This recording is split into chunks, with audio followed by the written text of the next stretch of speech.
All right, Tripp. You and I have spoken via email and such, but we've never spoken at least live in this way before. So it's good to have this opportunity. Yeah, no, I'm excited. I've been watching your videos for a long time, so it's a pleasure. Well, I know you a little bit, but why don't you give a little bit of introduction to yourself, and then we'll get into your Okay. story. Yeah, so a little bit about myself. I live in Seattle. I have a wife, two kids out here. I moved here from North Carolina probably 11 years ago, I guess this year. So I grew up in really small town, North Carolina, Presbyterian. PCA was the denomination, so a very conservative branch of Presbyterian. So yeah, we were that was kind of my life growing up. My dad started a school out there because the public schools in North Carolina were really bad. And so it was a private school, started kind of out of the church. And so starting in fourth grade, it was kind of like a classical Christian school. Ended up being pretty big. And then I went to college out there to Duke, and then out here to work for Microsoft at the time in 2008. And that's where I met my wife at church, and we got married soon after. And now I live out here in Seattle. Okay. What kind of church did you go to? Actually, at the time we were going to Mars Hill because I had some friends from college that were out here. And that's where they were going. And so we met in like a small group at Mars Hill. Mark Driscoll's church. Mark Driscoll's church. Oh, Yeah. we could have some interesting things to talk about. I would love to have conversations with you, especially given some of his more recent comments about Calvinism and that kind of stuff. I don't know if you saw those. I think I heard one or two whispers about he's changed his tune on some things. Yeah, now Calvinism is the theology for little boys who lack dads. Oh, really? And are looking for father figures and that kind of stuff, which I find really funny coming from Mark Driscoll, because the culture of him being kind of that father figure, that disciplinarian, that kind of stuff was very much his thing. Yes. And so that it's funny coming from him to hear him say that. And I obviously I disagree with it, but it's funny. It's kind of rich coming from that. But so what's his latest shtick now? Well, no, now he's down in Phoenix. I guess he has a church down there, in like Scottsdale. And so he's been. I mean, it didn't take him long, before leaving Seattle to start a church down there. I forget what it's called. But yeah, now he's kind of repudiating all the things that he did up here, but in as harsh a terms as he used. And I'm just like, dude, you're the same guy. I don't know what to say. Yeah.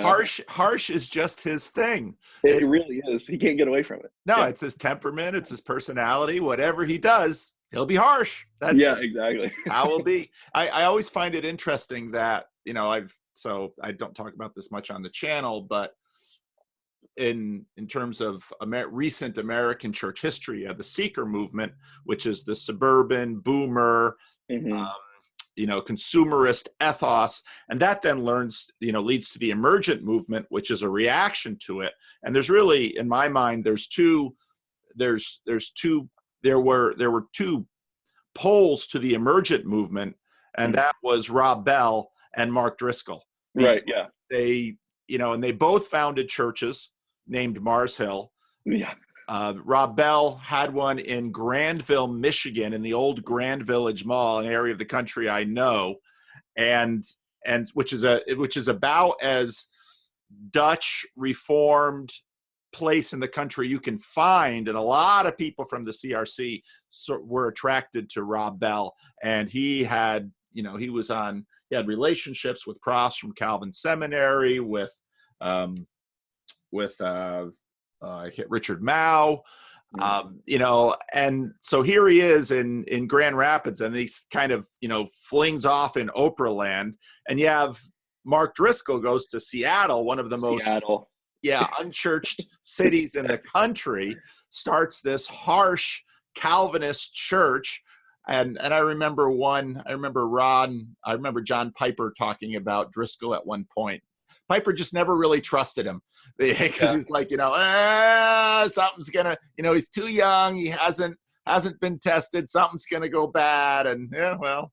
Right. Yeah. No, I mean, that's exactly right. So, I mean, the part of my backstory also, I experienced some of that with actually, it's after I moved out there, but my old church and school that I'm from, it was very much a similar situation where the pastor was very much kind of the hellfire and brimstone, Calvinistic, typical pastor, and there's a lot of pride and arrogance and that kind of stuff that went on, and but then there was greed, and there was a bunch of other things, and it ended up going into a whole different direction after I moved out here, and it just kind of, I mean, it affected my family obviously, and that kind of stuff, to the point that my mom lives with us now. She moved all the way across the country to get away from it. Really? So yeah, it was a bad situation whenever people go into ministry and feel like they are owed something, or they own like the ministry that that they're part of. And that's one of the things that I actually really like. When I was in college, I went to Summit Church, and J.D. Greer was the pastor there, and it was a lot smaller then than it is now. He's now the president of the SBC. And one of the things that I like about what Summit does is they're and JD said this to me at the time, is like, because he's a really good preacher, really charismatic and that kind of stuff. And so it's easy to build a cult around that, right? To build a church around a personality. And so like he used to get really kind of bummed and upset when people say, hey, if you're great, like this is all happening because of you and that kind of stuff, and that kind of stuff. And he's like, it scares me that if I left, the church wouldn't go on, that idea, right? And that's what you saw with Mars Hill, right? Mark's gone, that cult's gone, and now like the church is gone. And it's really sad. Yeah. I mean, it's easy to tag this dynamic to American consumerism and celebrity culture, but this has been something in the church for a long time. I remember it was actually a Calvin Semproff. He did quite a bit of work in the patristics, and he noted that in many ways, church fathers were in some ways celebrity pastors. And right. Well, what was John the Baptist? He was a rock star pastor. No, that's right. He was. Right. He was.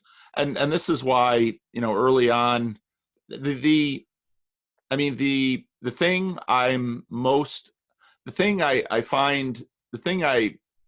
pleased by seeing in terms of all this crazy stuff and this little thing for the last 2 years for me are all the sub channels and the converzations. To me, that's really the value. And I don't care if they only have less than 100 subscribers and most videos get 50 or 80. Right. It's the relationships, and it's always the relationships that tie people together, and then it's the networks that form. And to me, that's church is about that. It's this growing network of relationships, and you need institutions that support it, and institutions are very useful. So that to me is a very important dynamic.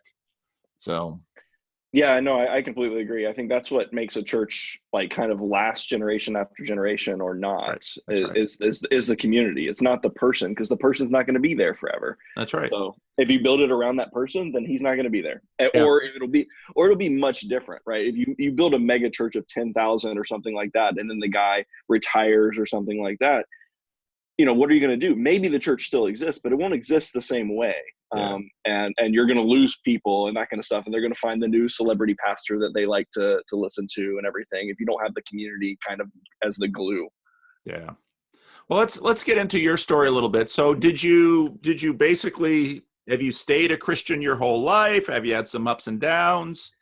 Yeah, well, I mean, ups and downs for sure. I don't have a conversion story. So I grew up in the church. So there wasn't a time where when I would have considered myself not a Christian. There's times where I was walking more with God than not, sure. For sure. But no, I don't have that conversion story, which is why like Calvinism and that kind of stuff makes sense to me, because it's like there wasn't like a time where I made a choice, in terms of my faith, or I doubted really and that kind of stuff. I've been angry at God before and that kind of thing, but I never like doubted his existence or, the truth of the gospel. So yeah, it wasn't that kind of a thing for me. I think I was growing up both in the church and then, the classical Christian school, it was a lot of theology and philosophy and that kind of thing growing up. And so, no, but I don't have a conversion story, interestingly enough. My dad, whenever he and my mom got married, he wasn't a Christian. And so, but my mom grew up in the church. My sister grew up in the church. None of us really have that kind of conversion story. And it's interesting. My dad does have a conversion story, but he's the one that I think that struggles the most with his faith. Okay. Of all of us.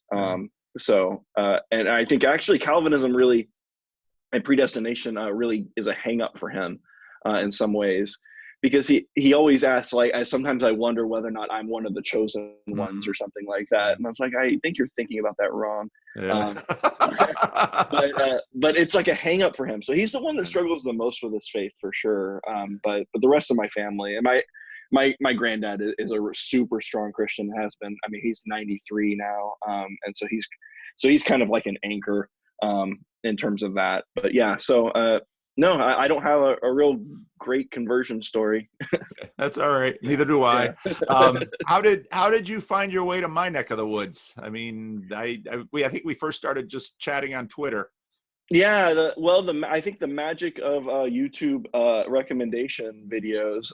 So I was really into Jordan Peterson, especially when he was doing the biblical lecture series and that kind of stuff. And so I just found it a fascinating conversation. And so I think you were doing commentary videos on those, and so I wandered across one of your videos talking about it, and then I followed you on Twitter, and yeah, so that's how I did it. I had been following Jordan Peterson ever since the Bill C-16 thing, because I thought, oh, this is interesting. This Toronto professor refusing to say these things and causing a stir, and so I kind of knew him from that.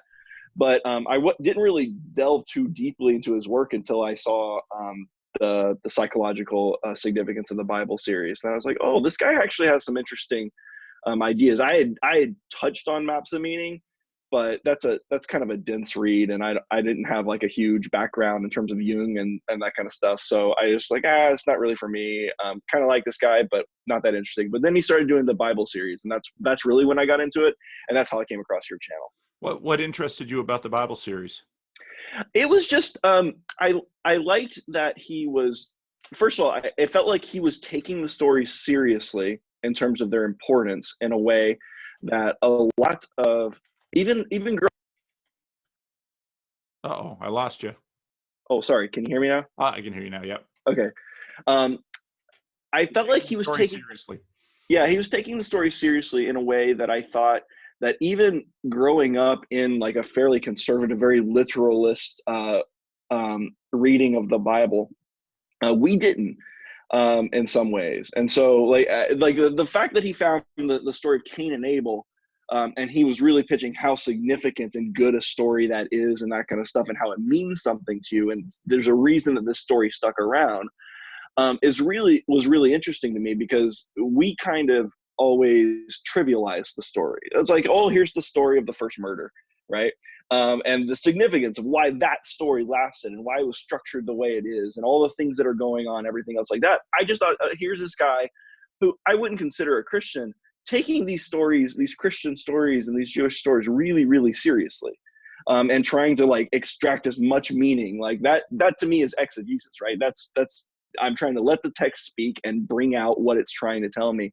And if, in a way that I thought that often, especially in Genesis, the more conservative Protestants kind of trivialize it and trying to make it a history book. And, not that there's not any history in it, but that's not really why it was written down either. So that's why I thought it was really fascinating. And he had a bunch of interesting ideas, and just the idea of like going to the Bible and saying, well, why this story, right? Why did this story, and why is it like kind of that dense and of a story and that kind of stuff? Once you start going down that road, you start to think, man, there's a lot of stuff there that you wouldn't have seen before. You could have just read over it and glossed over and be like, oh, here's a boring section, I'll just get to the good stuff of like Abraham and Isaac and everything else like that. And so I thought it was really fascinating that he was taking it way more seriously than I see Christians taking it in a lot of ways. And that's what was interesting to me. So what's your take on the status of the Jordan Peterson movement now? It's hard to tell because he's, I mean, I wish he would get back to the biblical series. It's what I find the most compelling from him. 12 rules is it's fine. I don't find it as interesting. It's hard to tell though because of the whole like health issues with his wife and that kind of thing. And so I feel like it's kind of thrown a kind of a pause in that. And so it's hard to tell like whether or not it's petered out or if he's just like I'm resting for now because I've got more important things going on. But I wanted to get back to the biblical series. I think at least for me, those speak way more deeply to like the things in our culture that we've lost in terms of being able to extract meaning from our lives and that kind of thing than talking about the more political things.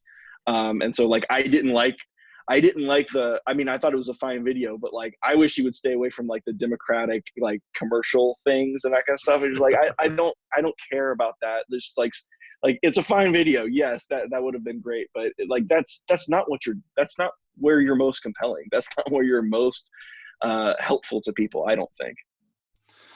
Tell me a little bit about growing up PCA, going to Mark Driscoll's church, and then living long-term in Seattle. What's that been like for you? Yeah, so growing up PCA was, we're the kind of the frozen chosen, right? We don't, it was very, what I didn't like about it was it's very intellectual. It's very systematic theology. This is what we're going to give you and that kind of stuff. I didn't feel like the community was really great. And it was very much almost just like a lecture series with like modern, but not too modern music. And that kind of stuff. And so then I came out here and it's almost, I went to college and I came out here and I had friends that were going to Mars Hill, so I went with them. And I was like, oh, well, at least if you're going to do the modern music, do modern music. Don't do this like, well, it's modern, but it's like, early 90s modern. And so that's what was interesting. And I thought that Mark, it was kind of obviously it was a culture shock moving from small town North Carolina to Seattle in terms of just how differently people view the world and their lives and Christianity and their faith. And so Mars Hill was kind of like one area where, okay, well, at least this he's not just going along with the current, right? It is very easy to go along with the current in Seattle. You just have to stay away from certain topics and that kind of stuff. And it reminds me, I don't know if you saw, it was a while ago. I think Joel Osteen was doing an interview on like Good Morning America or something like that. And he was asked, do you think that homosexuality is a sin? I've seen that clip.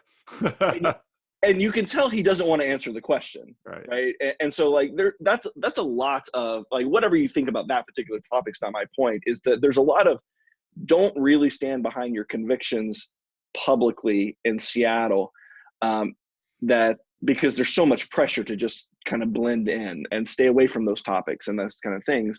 And I kind of liked Mark in so far as like that's not his personality. In fact, it's kind of the opposite. He's kind of like I'm gonna go out of my way to be controversial here, and that was part of his appeal. So might have been a little bit of rebellion on my part in terms of just how much I enjoyed that, because I did like the fact that at least this guy's not gonna, kind of like Peterson, at least this guy's gonna say what he thinks, and he's not gonna pretend and that kind of stuff. And I did like that. Who was at Mars Hill? Just because I never visited there. I didn't know much about the congregation, but looking around, who was it? I had my sister and brother-in-law for a while lived in Cary, North Carolina. Okay. And my brother-in-law called it a relocation, a containment area for relocated Yankees. Was Mars Hill a containment area for relocated Calvinists? Yeah, what's interesting is that his biggest draw by far was college students. And so like he had a huge following. So my wife was going to Seattle Pacific University at the time in Seattle, a ton of UW students. And so he was really popular among especially young male college students.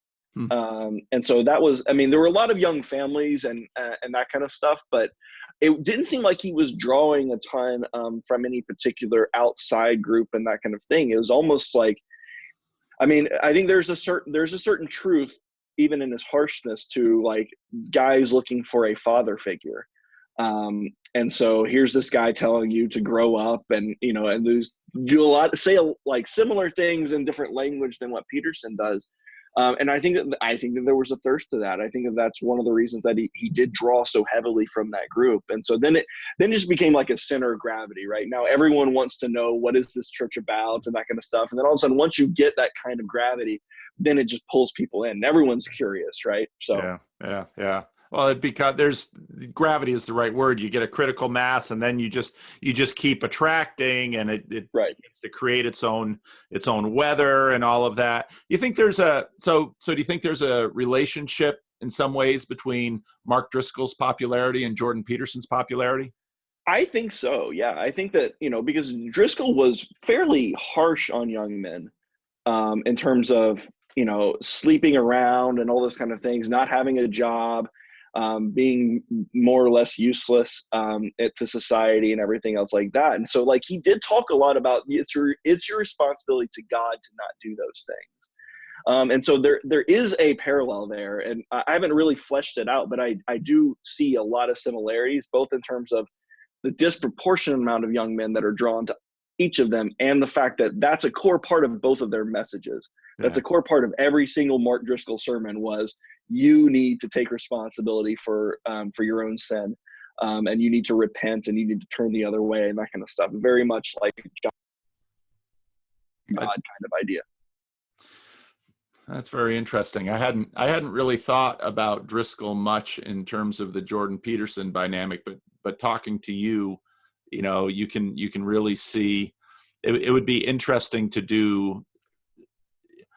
It'd be interesting to do some, you know, I know I know you're interested in starting a meetup and curious about that. It would be interesting to know if there were similarities in that community, although I think that there would be. And I think that a lot of the draw would be kind of disaffected Mars Hill, men in particular. I think that would be part of the draw for a meetup here in Seattle, would be those guys there's kind of a hole there in the city, and that's never really been filled. It does feel like a part of Seattle kind of emptied out whenever Mars Hill just kind of dissolved into the ether.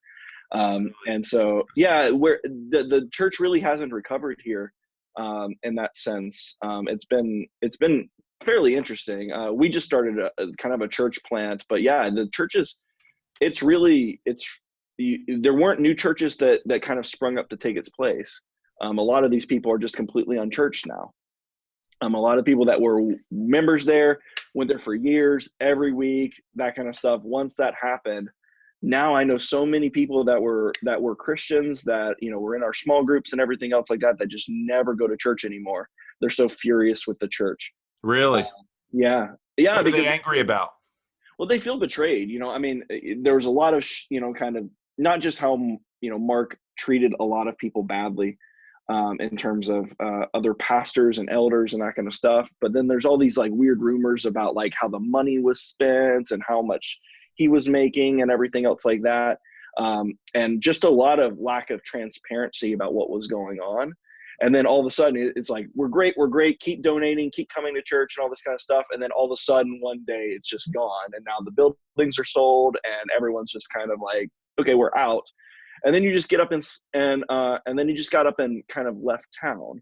He and some other pastors and that kind of stuff. He just like, okay, I'm not in Seattle anymore. I'm moving to Scottsdale. Peace. And I don't know, like you could see how, okay, well, I thought this guy cared about us. You know, I thought that these people, these pastors, these elders, we thought that they cared. And they just left us with nothing, no church to replace it, nothing at all. And so I think there's a lot of people that are really sore about that. Rightfully so. Yeah, no, I totally get where they're coming from. I don't think that, obviously I don't think the answer is to not join a church.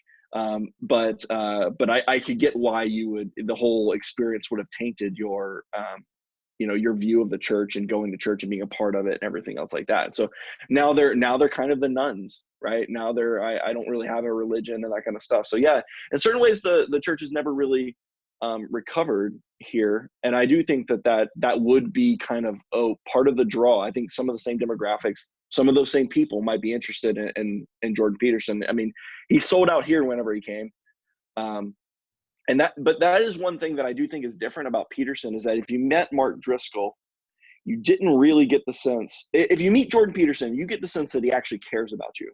Yeah. I mean, it's a very strong sense that this guy actually does care about you as a person. Like, he has his own diet and everything, but he wants to know about your life, and he wants to know what's going well and that kind of stuff. Yeah. With Mark, it was a very different interaction. It's not that he was rude or anything else like that, but you just got the sense that, like, he was more important, and he didn't really, join our church, get involved and all this kind of stuff. But it was really more kind of redirecting of, be a part of this thing that I built.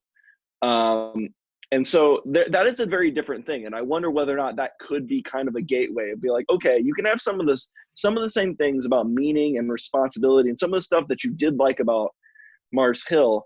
But there's a way of doing it with actually caring about people too. And so I wonder whether or not that would appeal to them.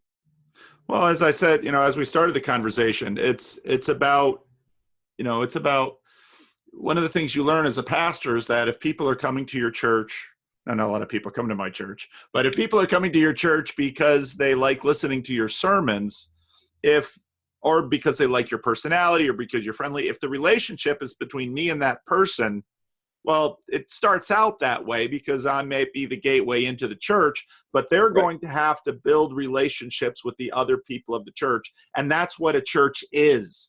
Otherwise, it's a lecture hall and someone talking. And this is also part of my my feelings of ambiguity about YouTube, because YouTube is in many ways a screen and someone giving a message, but it's, there's a screen between you. And that's why I say what I feel most gratified by are the relationships that I see people building between each other, and what looks like at least some sort of community developing.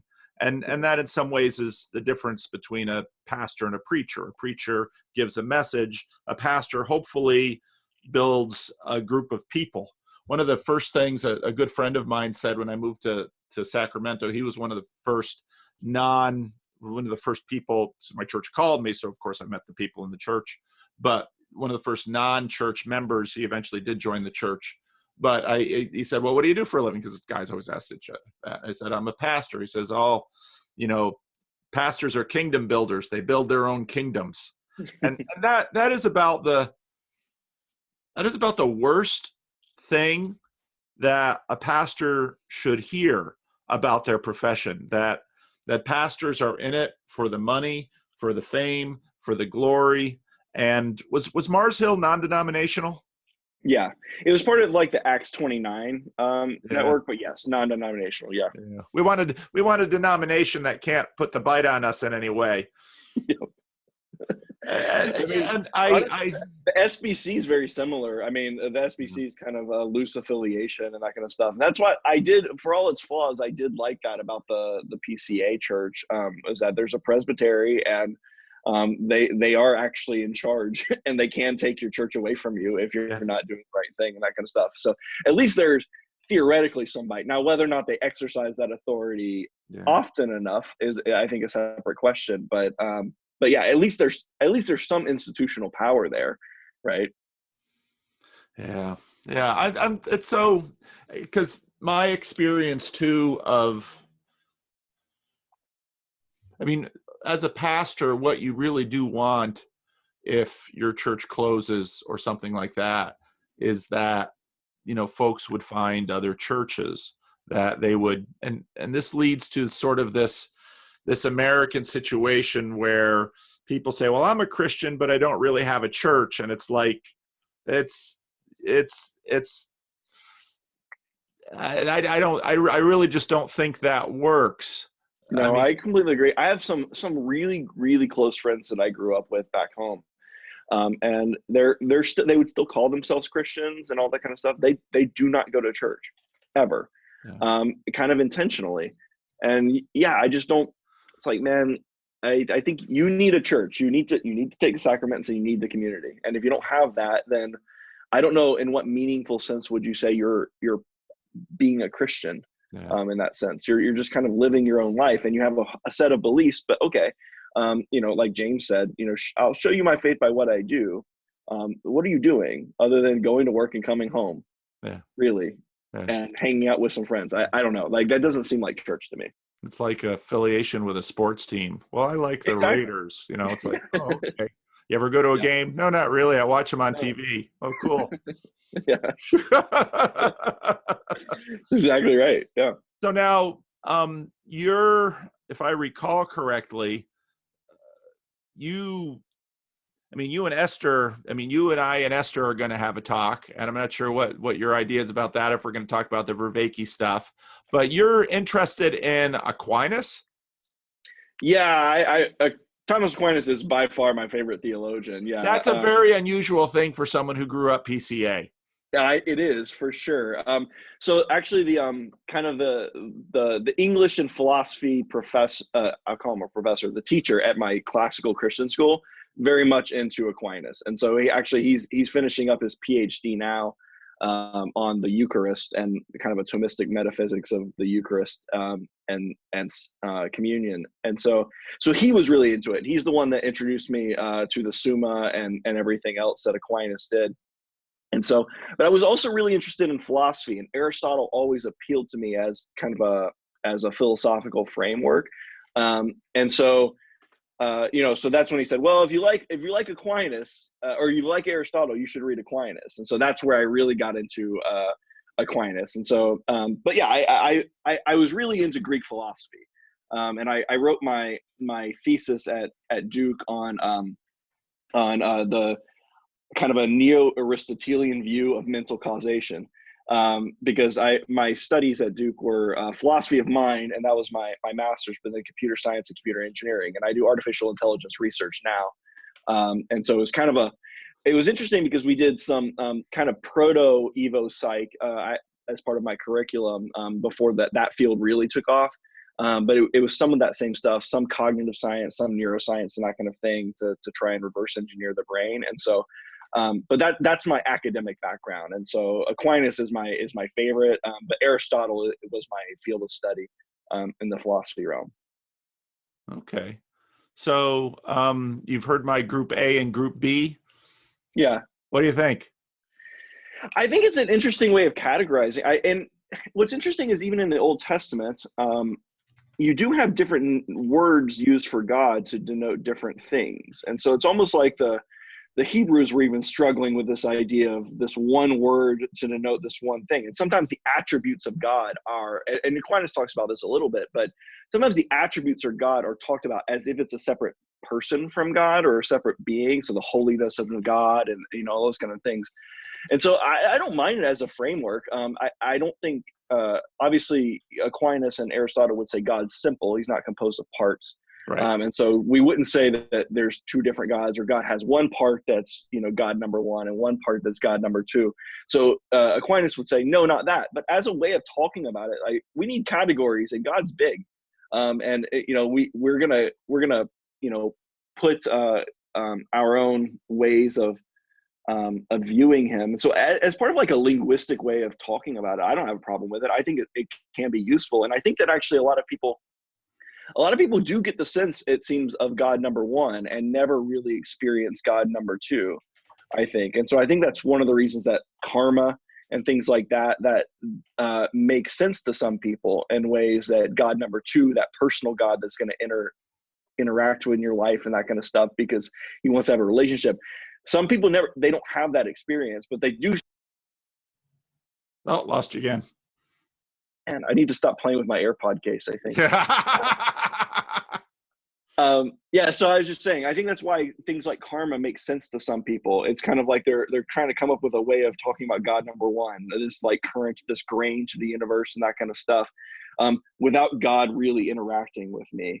So, obviously Aristotle very much had God number one in his, prime cause, his first cause, itself uncause. You could say, well, yeah, that does start to sound a little bit like God number one, but he didn't have God number two. So anyway, I don't mind as a framework of how people think about God. Obviously, I think that God number one and God number two are the same. But Oh yeah, well, so do I. yeah, But Group A and Group B. Group A are things, properly things that we colonize and manipulate and work. Where's my cell phone stand? Where this is we drew elements out of the ground and we molded them. And I'm not a panpsychist. I'm going to talk to JP about that coming up at some point. But then Group B are agents, conscious agents, things that do colonize. Now you're working in the area of, artificial intelligence. So what is a person? yeah. Okay, so I'll give Aquinas's brief answer to that. Okay. A person would be an intellect, something that's conscious, that has agency. And it's possible to have intelligence without agency. And that's kind of where artificial intelligence is right now. There's a certain amount of intelligence, a certain amount of learning that these machines do. There's no real agency though. They can't choose to do anything other than what they than what the electrons tell them to do, basically in the machine. And so you would say, well, a person then would be something distinct from that. It would be something that an intellect, an intelligence that actually did have agency, that could choose to do one thing or another. And it's through will, to use a Thomistic term, that you would choose to make one decision or another. So you're not set on a track, in other words. Whereas depending, like it's very deterministic in an artificial intelligence system. For a certain number of inputs, I will always get that output. It's complicated, but it's not complex. There's no way of getting anything else other than what I put into it. And people are agents. Yeah, I mean, I think you would have to say that. I think that it's an interesting conversation, though, because we would say, well, I'm a Calvinist. I believe in predestination. I also believe you have agency. And so I was like, yes, all of this. But the Bible talks about this too, right? And so the Bible talks both about ways in which he said, God says to Cain, you could overcome sin if you wanted to. And then Proverbs says things like, well, a man's steps are one from the Lord. How am I supposed to know where I'm going, and that kind of thing. And so you have both of these things at the same time, even in the Bible. And so I would say, yes, I would say you have agency. But your brain is doing things that you're not fully in control of too. And I don't think from a neuroscience and cognitive science standpoint, I don't think you can get away from that. I think the interesting thing about the Aristotelian or the Aquinas, the Thomistic standpoint is that, you are a combination of form and matter. And so you don't have actually these separate substances. So I actually would, in a Aristotelian framework, I would expect to see all the neurons firing in your brain that would actually cause you to pick up the cup and that kind of stuff. And so I would expect to see the matter doing all those things. I wouldn't expect the matter to just start doing things for no reason and that kind of stuff. I would see that chain of causal, material causation in that system. He would also say, yes, but why is it behaving that way? It's because of the form of you. And so that's your soul. And so that's your intellect and will and everything else like that. So for Aristotle and Aquinas, they're not like completely separate. They're kind of intertwined and enmeshed in a way that I think that the Cartesian models is different, where you have the body and your mind is almost like a puppet making your body do things. And Aristotle and Aquinas is not like that. They're very much the same substance in that sense. So does my agency reside between my ears or within my skin? In a way, you would say it would be particularized there. And so your soul is instantiated there in that sense. And so that's why, like to Aristotle and Aquinas, like the Gnostics and the kind of the Platonic ideal of, well, my soul is the good part, my body's the bad part, and I can do without that and that kind of thing. You're like, no, actually your soul is instantiated in your body. That's in some sense where it is. And it's not physically located in the same way, but that's where it's residing in a certain sense. And so that's where you can make sense of things like Aquinas' views on the Eucharist, like communion, where you would say, well, the body and the blood are there, really is there. It's not separate. And so, but that's where that kind of medieval and ancient Greek philosophy would play itself out. So yeah, I would say no, you can't separate it out. Your brain is not just this meat sack that your soul is. This is you. This body is you. And I think that fits in really well with Christianity too. That in the resurrection, you get a real body. Your body. It's not, you're not reincarnated into another. Your real body is there because that's necessary. That's who you are. You don't get around that in Christianity. And I think that fits in really well with Aquinas and Aristotle. That sounds good. That sounds good. That sounds good. Is soul, does soul have substance apart from this thing that I am, my nephesh? No, it doesn't have substance.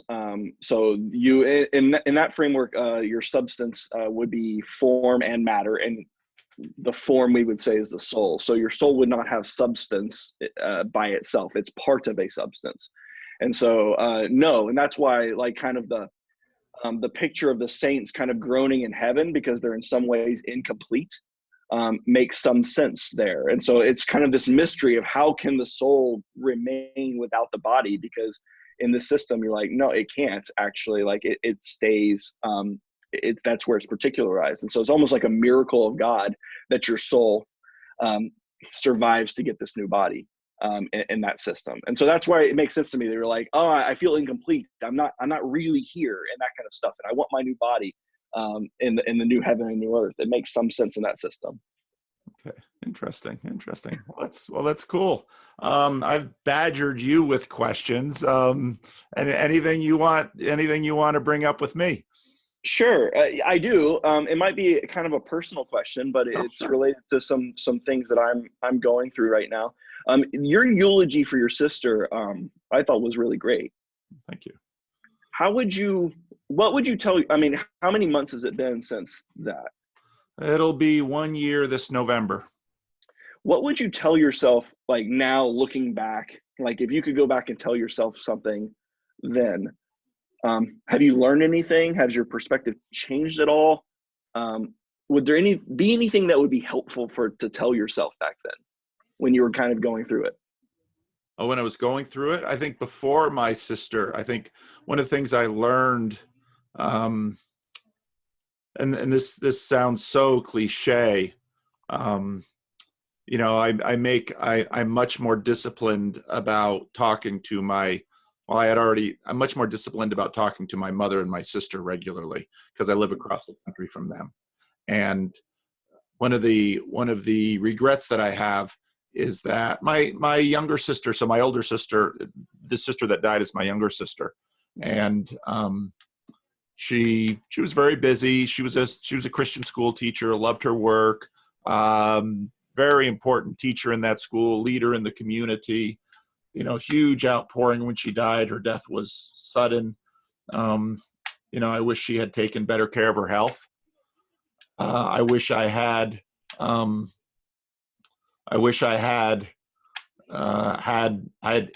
insisted on more contact, more regular and disciplined and routinized contact with her, because you don't expect nobody expected her to die of a heart attack instantly, and it just happened. And so at the same time, there weren't any outstanding issues or conflicts between myself and her at all. And so there's no sense of, sometimes when people die, there's unfinished business. There wasn't any of that, which is good. I just wish I had spent more time with her. In terms of the grieving process, no. We as a family continue to grieve. Grief is a funny thing. And this gets into the question of what people are and what we are. And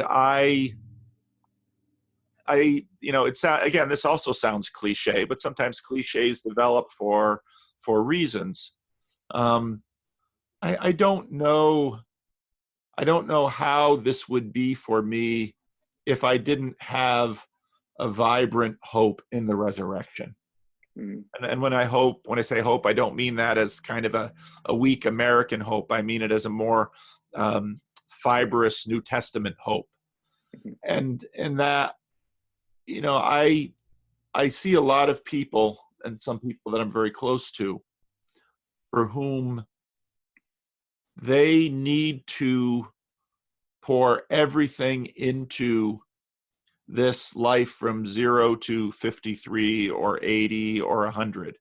They need to see every place in the world. They need to try everything. They need to realize all of their dreams. They need to cross everything off their bucket list. And there's a basic hedonism under there, and there's an implicit definition of life. And now, obviously, if someone doesn't share my view of the resurrection or the renewal of heaven and earth, well, then I'm an idiot, because I'm not taking, I'm not trying to redline my life so that I, visit Bali and, whatever's on people's bucket lists, jump out of an airplane.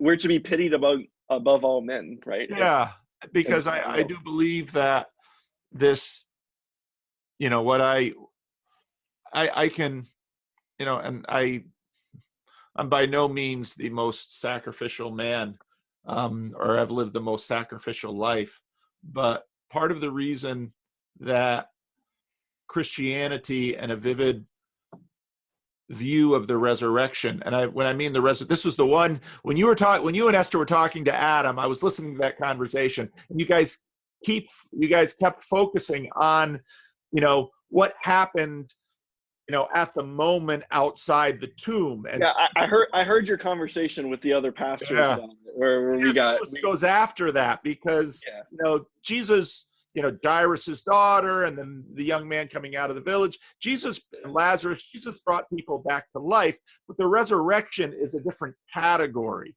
And as Lewis notes quite eloquently, he does in his Miracles or one of his other places, the resurrection is actually about creation 2.0 and the next iteration of God's plan.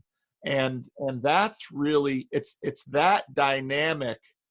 It's not that Lazarus comes out of the tomb and, I've got, let's hope Martha invents cheesecake so I get to taste some of that. Right. No, it's the new heavens and the new earth, and it's further up and further in, and so when that faith and a rigorous belief in that affords all of the moral goodness that Christianity has exhibited throughout the ages, which is, care for the nobodies of this world. It's true humanism, where you don't need to be a functional hedonist in this world to grab everything you can, like you're on some 5-minute shopping binge in Walmart.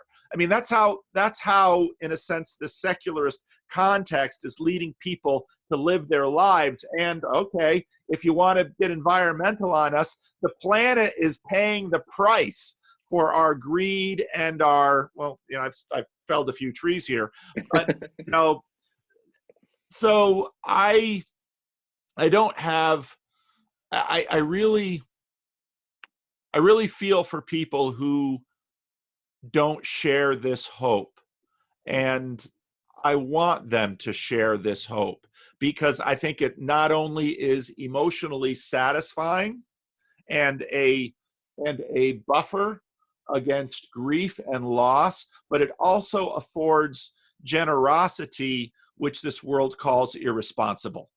And so, and so when my sister died, the eulogy, I don't want to say anything, they're not listening anyway, but with a death like that community's in shock and they're angry, and you have to give voice to that anger. And of course, I shared some of the anger, but what was the anger directed to? Well, I think it's just the natural human emotion of loss. And when Jesus stands outside Lazarus's tomb, if you look at that Greek text, he's angry. Well, why is Jesus angry? Doesn't Jesus set up the situation? He dilly-dallied, and at considerable emotional cost to his friends Mary and Martha. Jesus set that thing up, and people are like, well, God wouldn't. It's like, well, I don't know, read the Bible. I'm sure Stephen's family would have preferred that Jesus dip in on Paul a little earlier. Right. God in the Bible, and this is some of my Calvinism, God has the prerogative to play rough with us. And I think in this kind of nice Americana, we imagine that God's ultimate, what's at the top of his hierarchy, should be niceness. And no, not at all. And Right. and nothing about nature and nothing about this world would lead us to believe that God is nice. Mm-hmm. So that was Lewis's point, right? Yeah. In the problem of pain was that, in some sense, the resurrection and the promise of this new heaven, like Jesus coming in the resurrection, introduces the problem of pain. Because otherwise, there's nothing that would give us any indication that we should have a comfortable, nice life and that kind of stuff. It was that act of love that makes us think, well, now we've got a problem. Now I've got a really loving God, but then I also have a God that, puts me through pain. And so in some sense, the resurrection actually causes the problem instead of solves it. Yeah. And that's why natural, looking around in nature should tell us, act like you're on a 80-year shopping spree and fill your basket with everything you can and be a hedonist, eat, drink, and be merry, for tomorrow you die. I had a conversation with, he didn't want it recorded or anything, but a young man who's basically saying, I look at Peterson, he says, do what's expedient. And then I listen to the celebrity atheists and they're like, suck everything you can out of this world. So, and whatever shape that is to any of us at whatever stage we are in life. Well, okay, how's that good for the planet? So, right. Yeah, I mean, it's the foolishness of the cross, right? Why would you willingly go through that as opposed to get everything you can?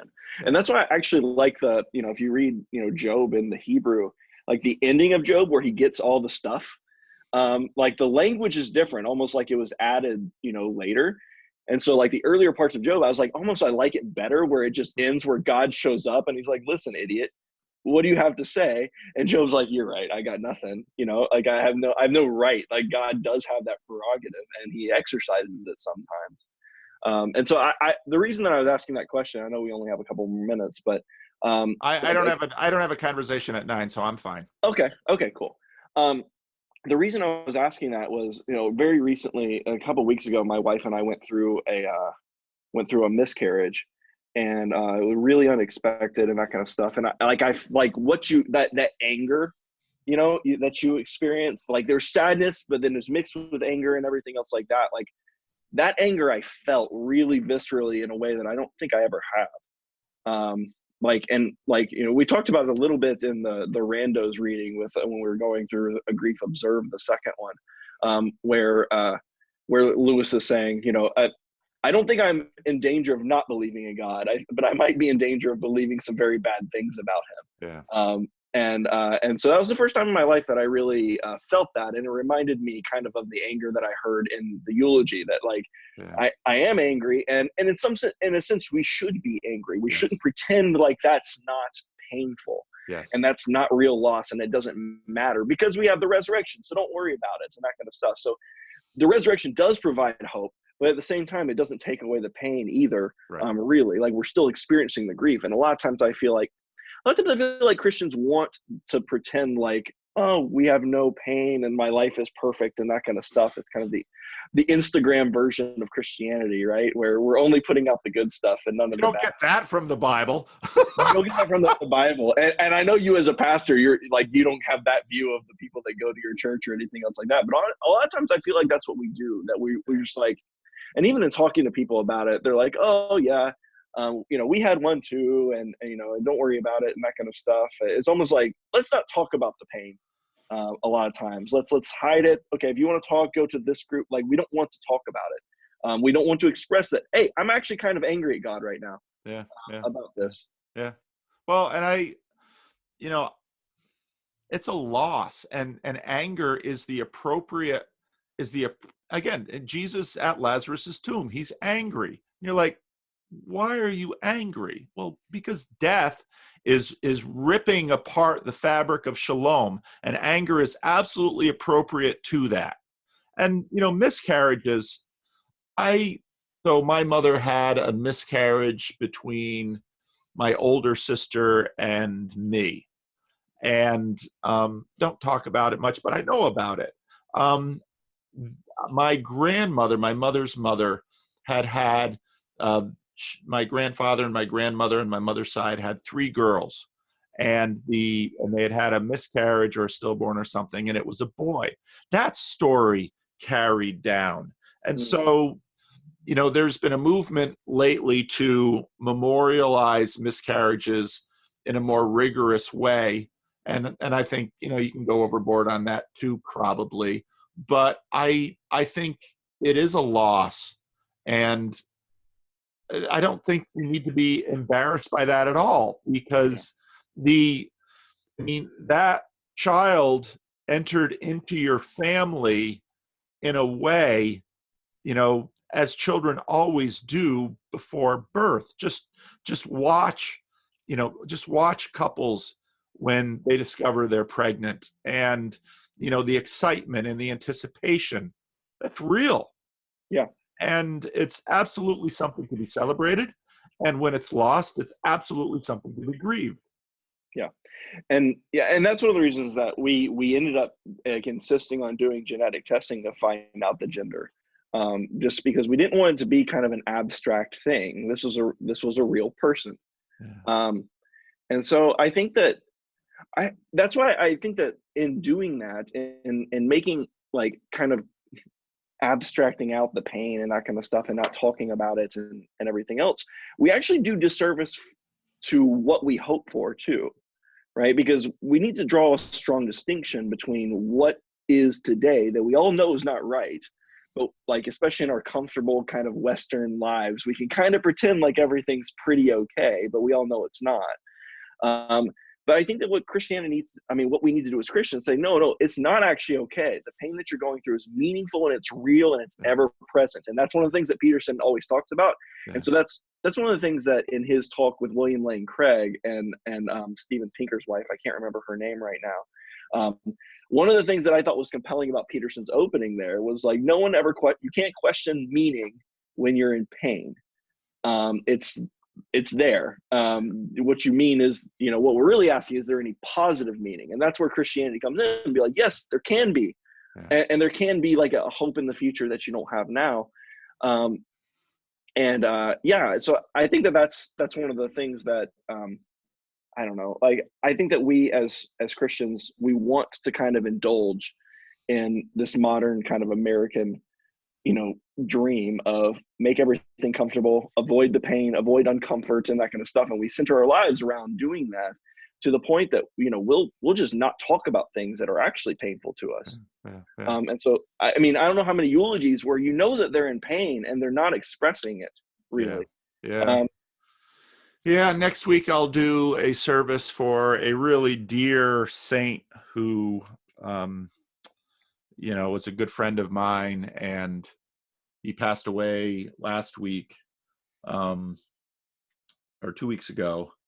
And his wife told me, she said, "You're not allowed to wear a suit for the funeral, for the celebration of life." And I said, "Okay, I won't wear a suit. I'll wear something happy, but we will laugh and we will cry." And that's what we do. And Christianity is it's a strange religion, in that, unlike at least the readings of Buddhism I'm most familiar with, it isn't about the abolition of suffering. It's about the employment of suffering. And right. and I think not in an unhealthy way. I think suffering plus meaning makes joy. Joy often has, I think the fullest joy has elements of suffering within it. And Lewis obviously got at some of that with Sensuch.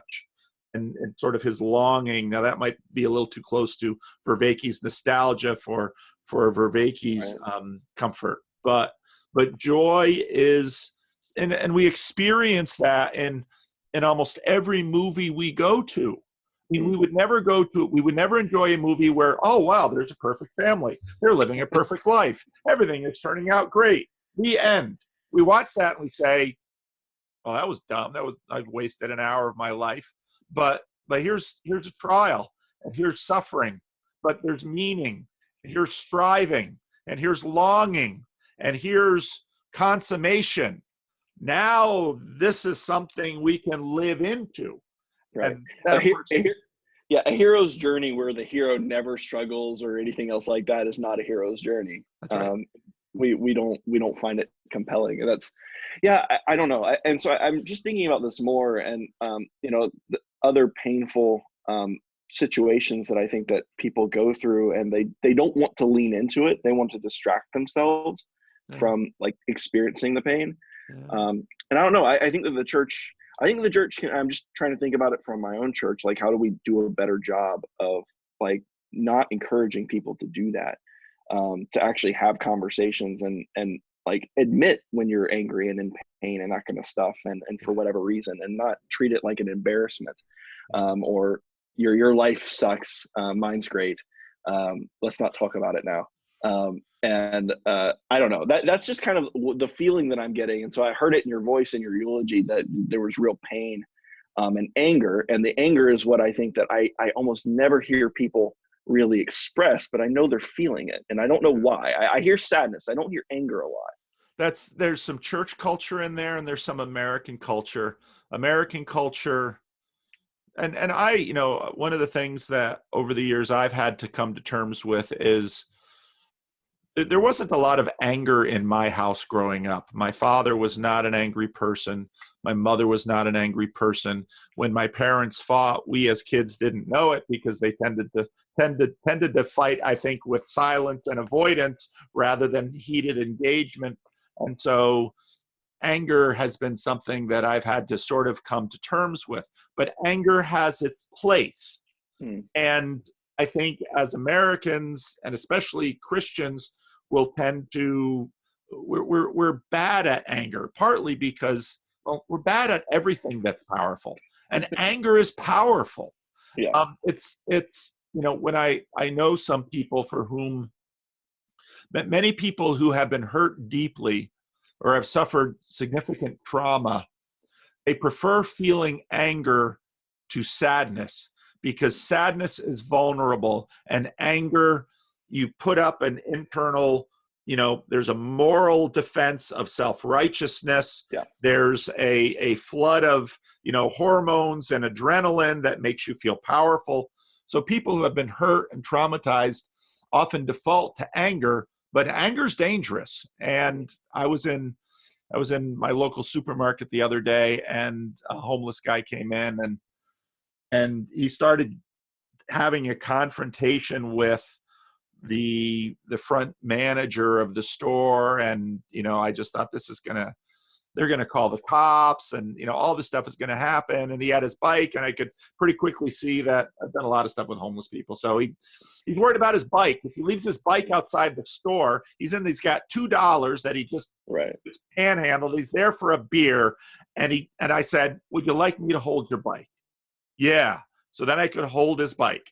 So then he could, go get his beer. And he's 17 cents short. He didn't have the tax money for the beer. Someone else had said, here's the tax. So, it sounds crazy. The pastor helped the man buy his beer. So he can, but, otherwise the option is, another trip in the back of the police cruiser. And then he's probably going to lose his bike. The cop's not going to take care of the bike. And, and so just, okay, he's angry. Let's not be too afraid of his anger. Let's see if we can understand what his anger is about, and maybe we can just with some very small steps get through this thing. And we did. So a win. Yeah.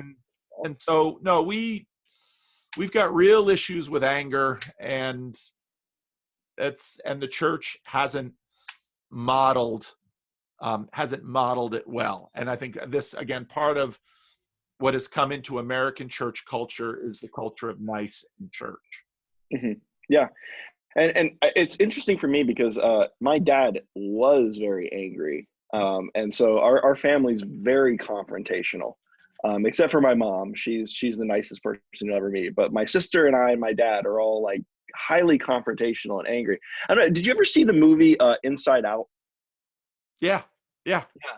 So I kind of want to write just like an article on the theology of Inside Out, but like I do feel like there's, you know, everyone has his emotions in this movie.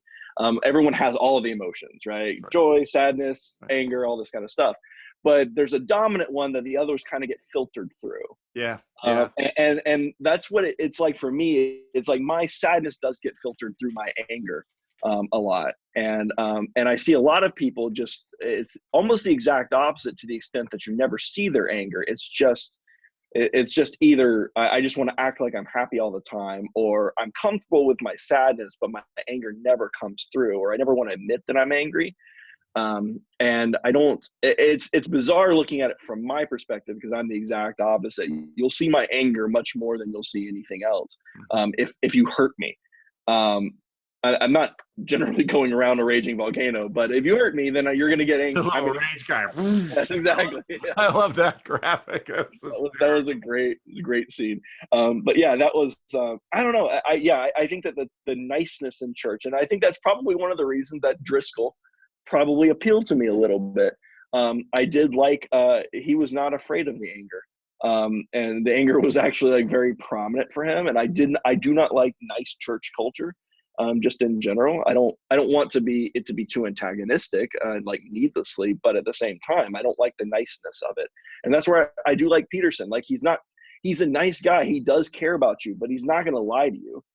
Either he's going to confront you when you're doing and that kind of stuff. And that's why I like that tactic. You know, when we met him, you know, he'll give this whole lecture about like you're screwing up, like to what extent are all the things in your life that are bad your fault, right? You need to ask yourself that question. So he did this whole lecture in Seattle about that, you know, kind of playing off Solzhenitsyn and all that kind of stuff. And then, you know, afterwards, you know, we go up there and meet him. And actually our youngest was 10 days old at the time. And we brought him to the, to the lecture because my wife wanted to go. And so we go up there, we're talking to Peterson, and you know, he's surprised that this little like 10-day-old baby is there and that kind of stuff. But then he just totally turns his attention to my wife and just asking her about how she's feeling and how many kids do we have. And like, you could tell he's like genuinely worried because this woman just gave birth like a week and a half ago and that kind of stuff. And you could tell like in the midst of him, like telling us all to like, you know, come to grips with the fact that we're in some sense responsible for all the suffering in the world and all this kind of stuff. Also really caring about someone through that. And I think that like there's a way that the church can do both, but we've totally abdicated the former and we're just talking about the latter. Let's just be nice to people and tell them we love them and that kind of stuff. But I don't know if that's actually being loving so much as just kind of not actually engaging with people. Yeah. Well, and you know, Jordan Peterson is a human being just like the rest of us. We're Calvinists, so we know that we're all broken in different ways. But Peterson, people who say that he's a con man or a nut job or a charlatan, I see plenty of con men, nut jobs, and charlatans, and he just doesn't strike me that way. No. Does he do everything perfect? Does he get everything right? No, but you know, so when my sister passed, Jonathan Peugeot sent them a note and said, you know, and I, you know, even the way that I got that interview with him was sort of backwards, but he sent me a very nice email, and I thought, good grief, dude, you don't have to pay any attention to me if you know it's, but and again, one of the things that I've been most impressed by is that again, as a pastor, I know what it's like to shake hands after church with 100 or 200 or 500 people.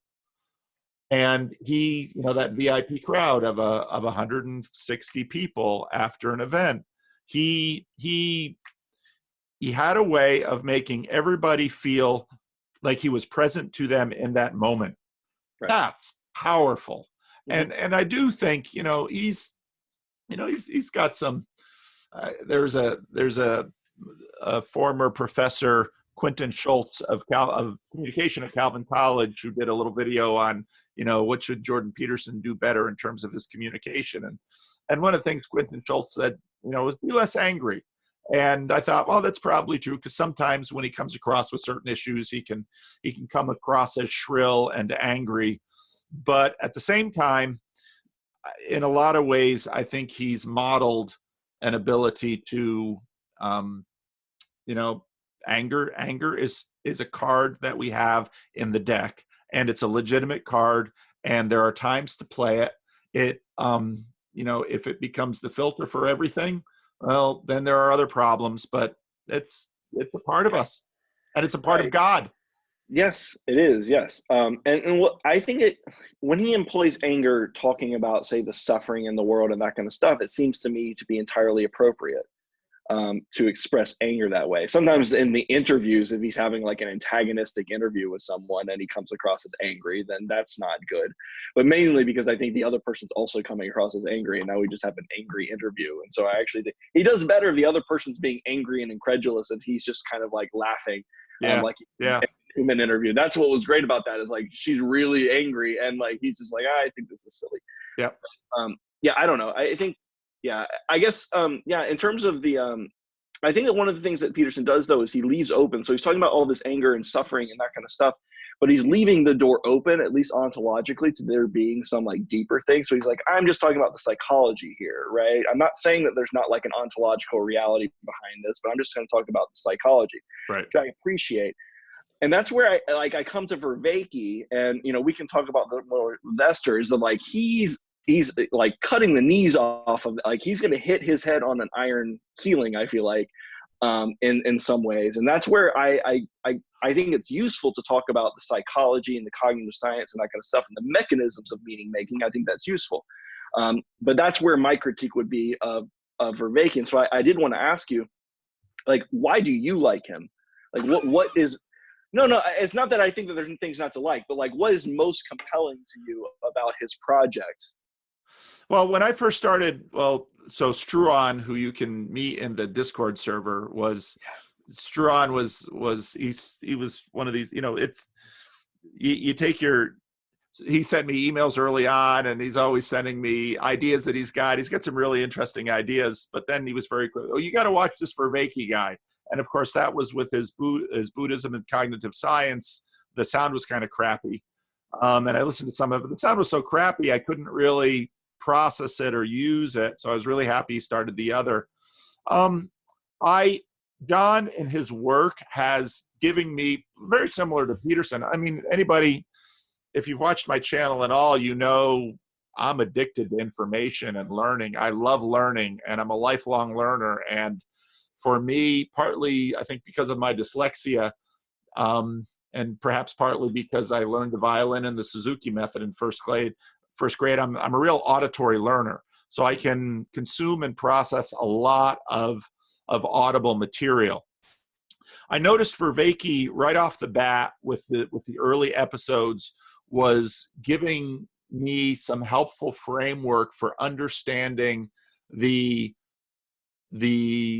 psychology behind a lot of religious practice included in religious practice that I was familiar with in Christianity. C.S. Lewis has an excellent essay called Transitions that you can find. And I think that that's a helpful key in terms of understanding, we all share this mechanism and these mechanisms, and the shamanist dynamics and all of this, I think, and the language and the vocabulary he was giving me. I mean, there's 4 ways of knowing, and they're all 4 P's, propositional, participatory, procedural, and perspectival. Give me 4 P's.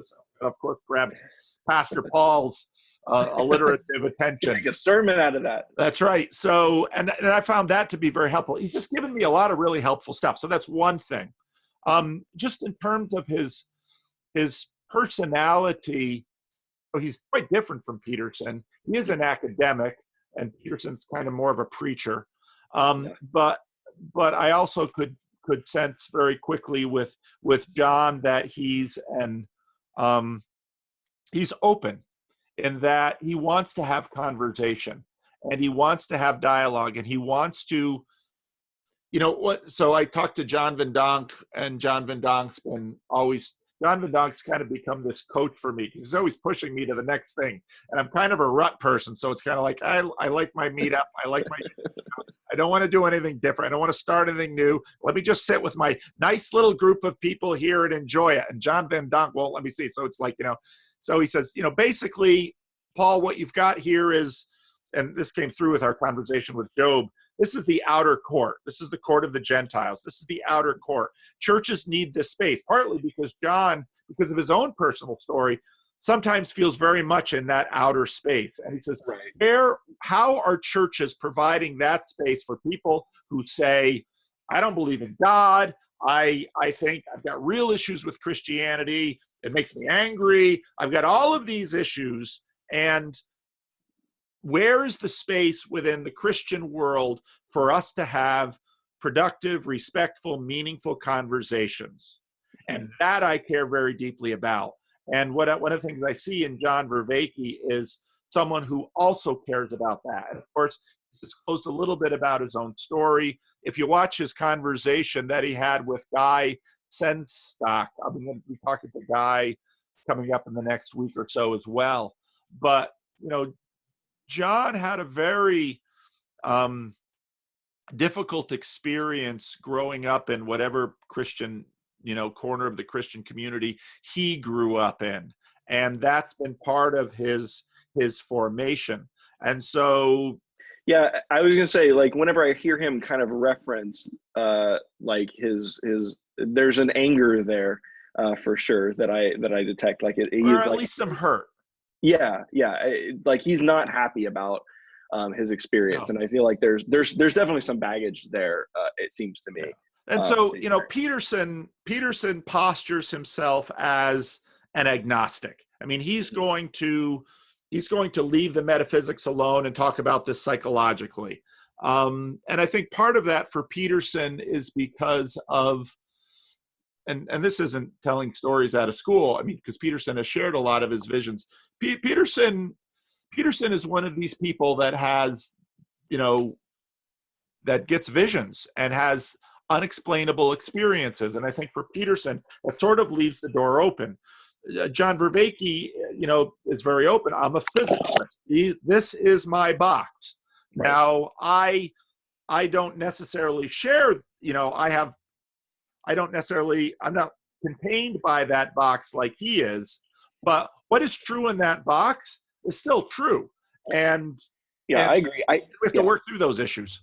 Yeah, I agree. And I think that that's where he is useful to talk about the mechanisms of meaning making and that kind of stuff. Like there is a reason why we share some of the same practices across religions and that kind of stuff. It makes total sense that we would do that. To me, I guess it's kind of like the rules of good gameplay. So if I studied all the board games and I said, well, what makes a good board game and that kind of stuff? And you would say, well, the rules need to be intelligible. There needs to be a certain amount of randomness in the game, but it needs to be orderly. And, we can come up with all these rules of mechanisms of gameplay, but I still need a reason to play the game. And so I feel like in just reducing it down, while that's useful, you can't make a good game without it. I also think that we need a reason to play the game. And I don't think that's why I think that there's not like atheist churches on every corner that sing hymns and take a sacrament and do all that kind of stuff. You can do all the stuff you want, all the ways that we make meaning and all this participatory stuff, but like there's not a truth there. You can't just build that on any truth. And that's where I think that would be kind of where I'm not sure where he thinks he's going to get to. But I mean, in terms of when we just talk about the meaning making, and the mechanisms of it, I do think he's helpful. So I was just wondering why you thought, like, what grabbed him about you. And so it seems like it's partially that, and partially you want this Gentile space for these conversations. Yes. Between Christians and non-Christians. Yeah, and I won't use the word Gentile. I will with Christians, but I think, and so, he and Sevilla have talked about, this little corner of the internet. And so John is very upfront about, so sort of Jonathan Peugeot and I are over here as the Christians who say, oh, we think Christianity is still a viable option. And John is like, I don't really think so. And we can lay those cards on the table. Sure. And I frankly think that approach is super helpful because, I mean, you asked before about, how can we do better with anger in church? I think modeling is almost always the best number one thing. People ask me all the time, can you give me parenting advice? Be who you would like your child to become, because embodying it, all of those ways of knowing, all those 4 Ps, it's a cliche, be that change, but that's really powerful. And so I'm super excited about the and the opportunity to talk with John. And John has been very open. So I'm going to have a conversation with Christopher Maestro Pietro coming up. I'm going to have a conversation with Guy coming up. And so John introduces me to other people he's having a conversation with. So he is very much interested in opening this space. And I'll tell you something, in terms of not so much Peterson. Peterson has always been sort of, he'll talk to Bishop Barron, he'll talk to me. Peterson isn't really shy about talking to religious people. But the other cats in the IDW, you don't see Brett Weinstein or Eric Weinstein. Well, Eric Weinstein had a conversation with a rabbi. Not the kind of rabbi I'd be more interested to hear him having a conversation with. He had a conversation with a safe rabbi.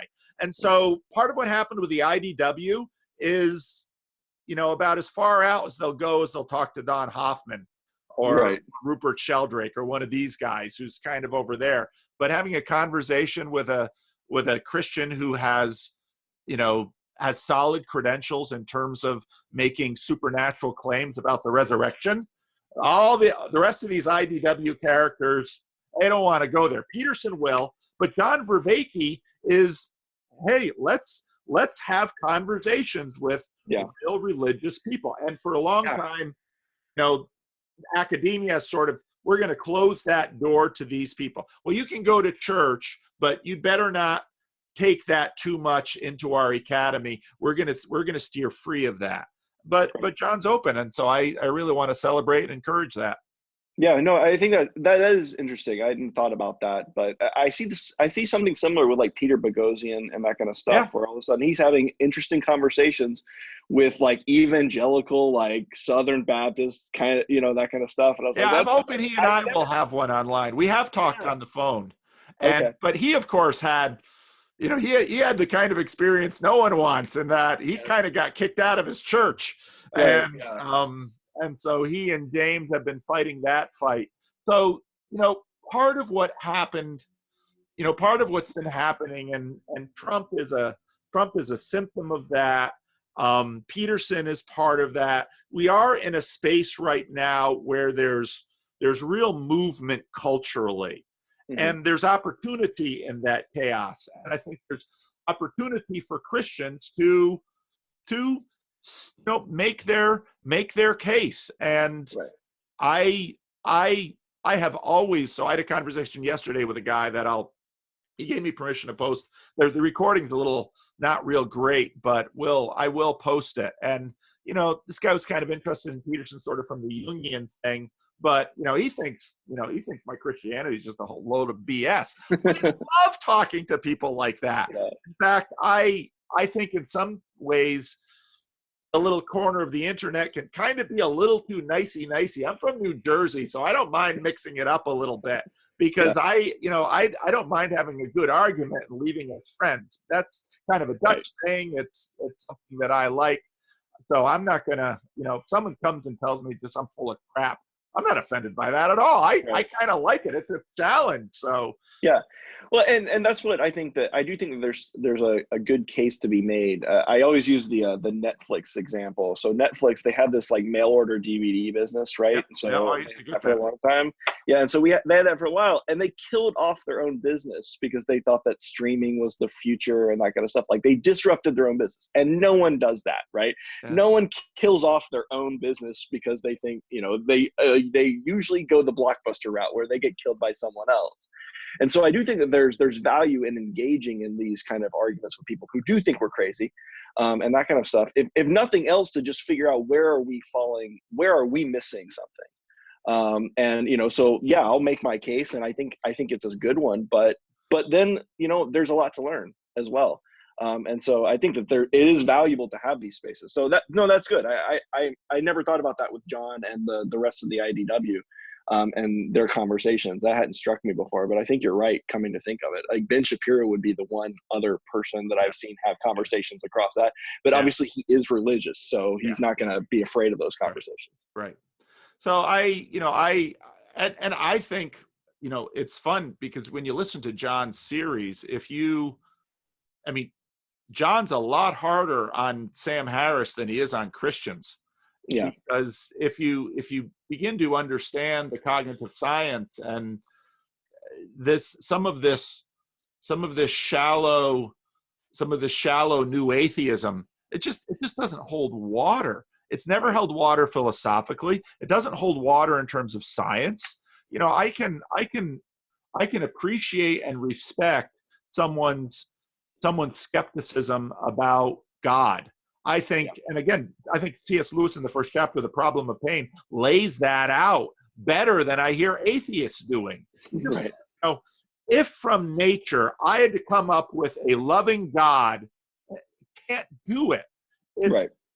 So how do we come up with a broad belief in a loving God? And in a sense, that's similar to N.T. Wright's argument for the historicity of the resurrection, because you would not have expected this belief to arise in this way and get this kind of traction unless something happened. And even Bart Ehrman has to come to that point. Well, they saw something, but it can't be this. Why, Bart? Well, because that's my a priori belief system I am bringing to the conversation.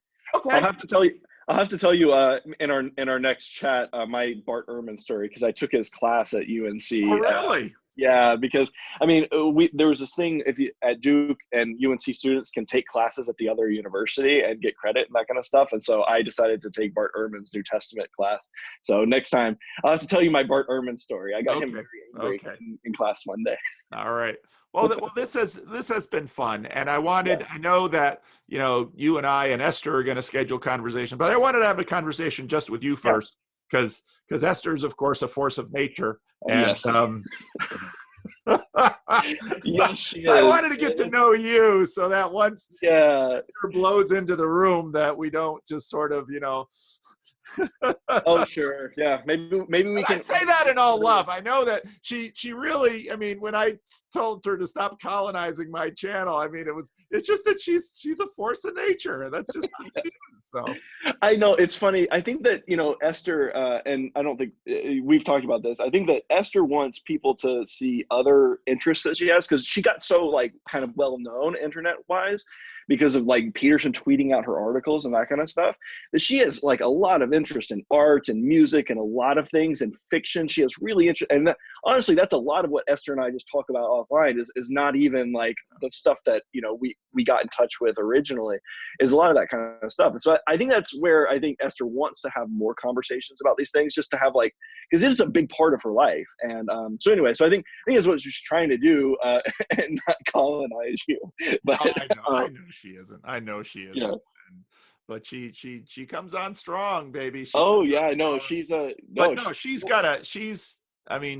lot of people don't realize how young she is. She has a bright future ahead of her, and she's going to do some great things. I have no doubt about it. She's brilliant, and she's to be able to write like she does at her age, wow. That's, when I read her stuff, I think, wow, what a writer. She, Yeah. No, that's an art. And that's why I think that it makes sense to me that she's into art and music yep, and yep. fiction and poetry and all these kind of things, because like, you can have good ideas, you can make good arguments and that kind of stuff, but the writing ability is really, that is an art. That's something that you can't just do. But anyway, yeah, I think that that will be interesting. Maybe we can argue with her about Molinism or something too. I'm not going to talk about Molinism. I just say, hey, look, this is the thing. If you read Ephesians, I see divine election, but clearly the rest of the Bible considers us agents. How those things fit together, I don't know. Okay, yeah, I don't know. I don't know. That's my answer. Yeah, I don't know. That's not good enough. That's good enough for me. That's why when people ask me, when people ask me, do you believe in free will or predestination? I'm like, yes, I believe in both. Dreaded compatibilists. Yeah, I know. Well, Tripp, this has been wonderful. So yeah, thank you for your time. And yeah, we'll schedule what we have to schedule for, with Esther, and then we'll see how that goes. Okay, sounds good. All right, take care, Tripp. All right, yep, see ya. Bye-bye.